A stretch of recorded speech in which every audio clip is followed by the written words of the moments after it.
Hi everyone, today I will show you how to remove current position in LinkedIn. So let's get right into it. First, go to the LinkedIn homepage.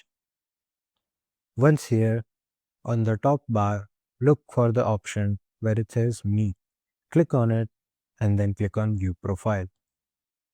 Here, you will be able to edit information about yourself.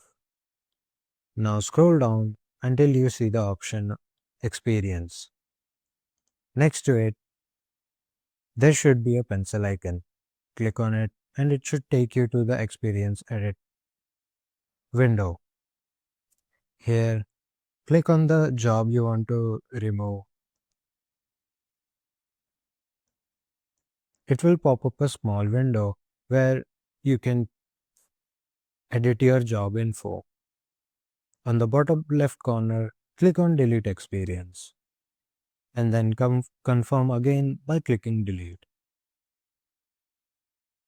And that's it. You have successfully removed your current position in LinkedIn. It will not show up on your profile now. Thank you for watching. I hope this video was helpful to you.